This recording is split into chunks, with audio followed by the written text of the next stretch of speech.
Okay, so I am about to say something that is a key indicator. I was going to say that I'm getting old. I'm not getting old. I am old.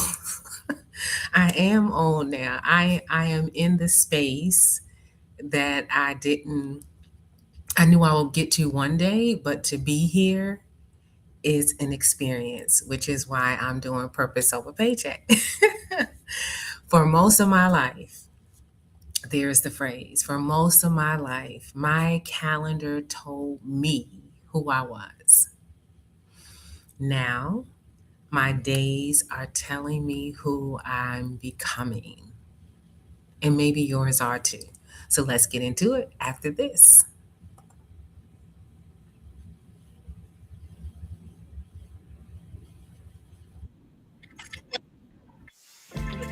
Welcome back to Purpose Over Paycheck with your host, Dr. Lisa.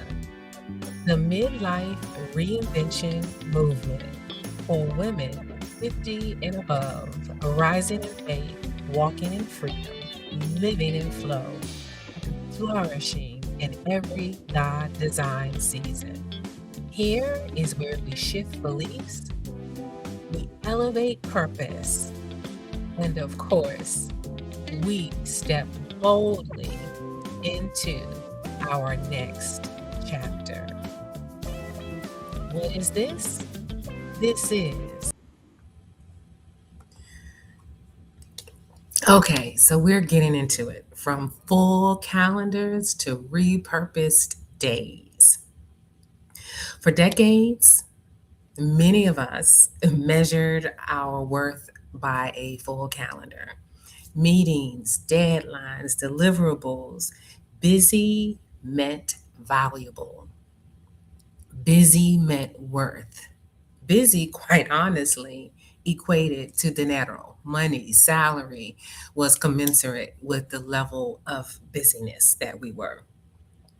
So when the calendar opens up, it can feel disorienting, even unsettling. Not because we lack purpose, but because purpose is no longer being scheduled for us. How that showed up for me is that even when I went on vacation, even when I took time off from work, I always had two laptops. It was what it was, right? Because of the nature of my work and the level that I was at, I had my personal laptop, I had my work laptop. And I did check emails, not voicemails necessarily, but people use Google Voice and email. So I traveled with two laptops. I jumped in on meetings that required my presence, even while on leave, and responded back to emails um, during my downtime. So to say um, I don't want to use the word slave to, but definitely value was equated to having a full calendar, a full schedule, and my income was commensurate, right? What I've learned in this series and this season is that my days aren't empty, they're repurposed.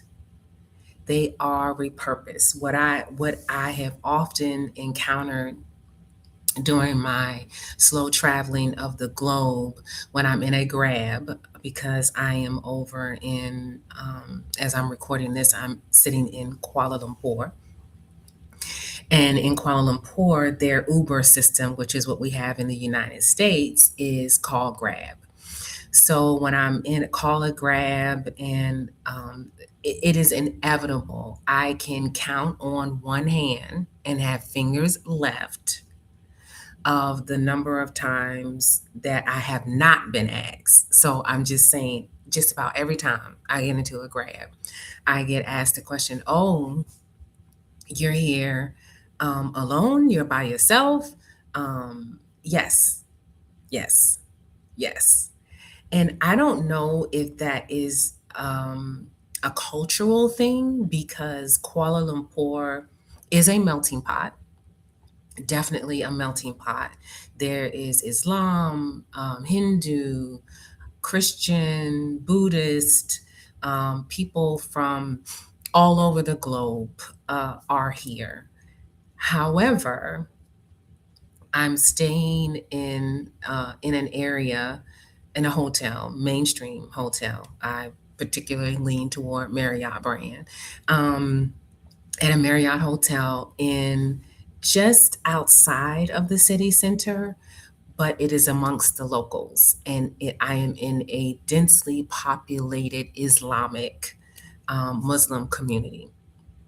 So I don't know if culturally the fact that I am moving around this area as a single woman, as a single Black woman, that has more of an impact, or why there is so much inquiry around the fact that I am traveling solo, that I'm moving around by myself, because I have to admit, and at this point, I have been here for, um, let's see, I'm looking at the date.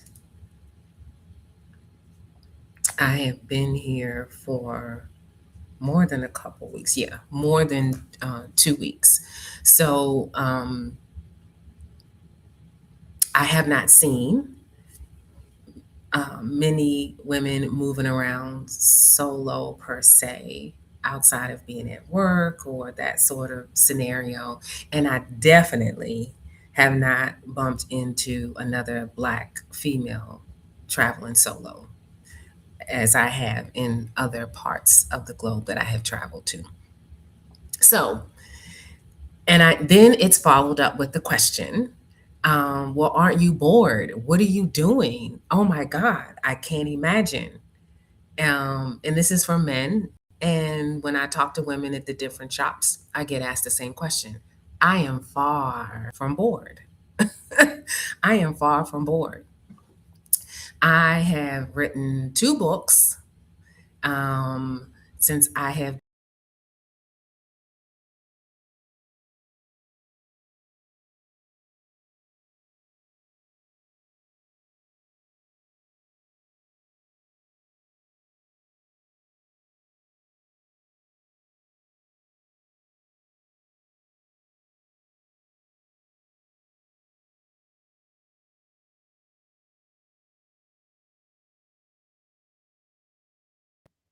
Okay. The internet is not the best, so please forgive me if it pauses and does something crazy, because I'm getting these notifications.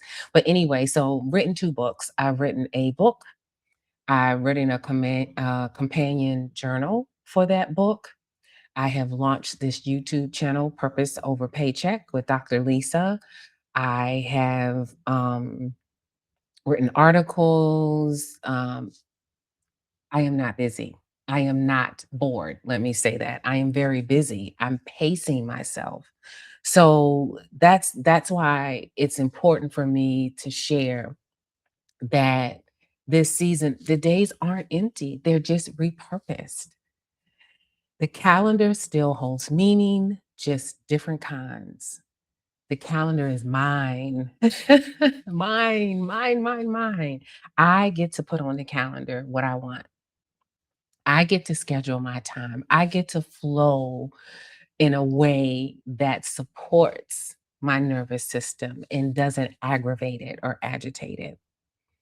I now have the beauty of this midlife reinvention that I am sharing with you, and the purpose over paycheck, and being able to make this, stepping boldly in our next chapter being our best chapter, is that there is space for listening instead of reacting, time for discernment instead of urgency, room for creativity, rest, movement, prayer, and presence. Ooh, man, the blessing of presence and the time of deep, reflective, and contemplative prayer, priceless. Repurposed days ask different questions, right? Because there's time to ask the questions and there's time to wait for the answers. Now, what do I need to get done? It's not what do I need to get done, but what is this day inviting me into? And there are days when I need to get things done, but the timing, I'm not in a time crunch anymore. I'll get them done. I'll check it off the list when I'm ready, when it feels natural, when it's flow, right? And the shift can feel uncomfortable at first. Let me tell you, because it asks us to trust ourselves and God. Without the external structure we once leaned on, relied on, and existed in for decades. And it served us well. It served us well.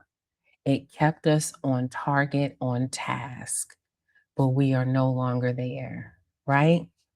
But repurposed days don't lack intention. They require a deeper one, a more focused one. This is where flow becomes practical, practiced, not just theory, right? Where freedom learns how to live inside real time, and where faith teaches us to steward our days. Sit with that. Steward our days, just like we do our finances. Steward our days, not fill them. Mm. Let me invite you into this reflection. In the comments, answer this. What has changed about how you spend your time? Or what do you hope will? No explanations needed, just awareness. And if you're navigating this shift too, subscribe. Make sure you subscribe. Click that bell so every time a new video is available or even I go live, you are notified so we can keep learning how to live inside our days and not rushing through them anymore. And before I leave you, you know what I like to do. Before we close, let me bless you.